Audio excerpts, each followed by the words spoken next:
¿Sabías que el torrontés es conocida como la reina aromática de los vinos blancos? ¿O que en el Valle de Itata se cultiva una cepa italiana poco conocida que está haciendo historia?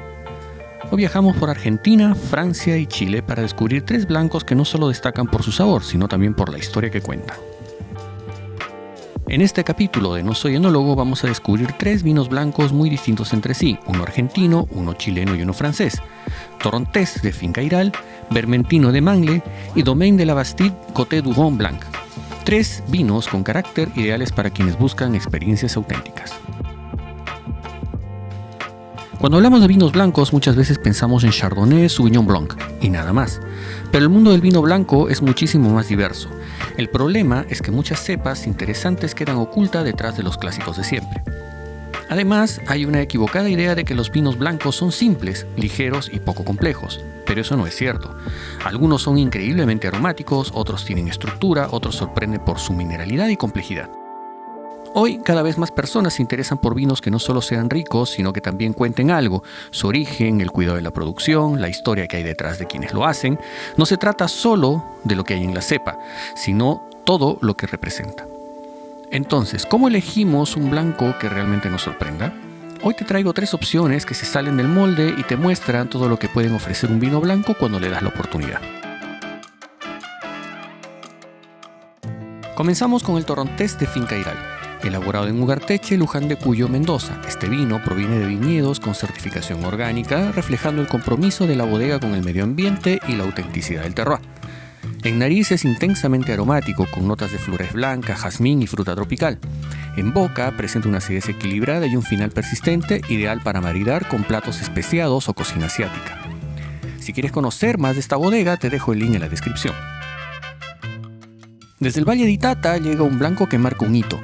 El primer vermentino plantado en esta histórica región corresponde a Viña Mangle, quien apostó por esta cepa de origen italiano y en su primera cosecha ya está dando que hablar. En nariz se perciben aromas cítricos, flores blancas y un toque mineral que recuerda a la brisa costera. En boca es vibrante, fresco, con una acidez equilibrada que lo convierte en el compañero ideal de mariscos, pescados y por qué no para una tarde de verano. Este vino ganó medalla de oro en el concurso Catador World Wine Award 2024, un reconocimiento que confirma que en el Itata también se pueden hacer blancos de clase mundial. Y cerramos con un clásico francés poco conocido, un Côte du Rhône Blanc del Domaine de la Bastide. Este vino está elaborado con un ensamblaje de Viognier, Roussanne, Claret y Bourboulet. Tiene una hermosa tonalidad amarillo paja con reflejos dorados. En nariz ofrece una complejidad notable con aromas de frutas blancas como la pera, frutas en almíbar, albaricoque y un delicado toque de almendra tostada. En boca es fresco, equilibrado y con una agradable longitud en el final.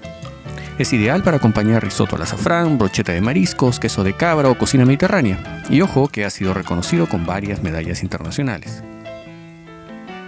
Al probar estos tres vinos, lo que más sorprende no es solo la diferencia de perfiles.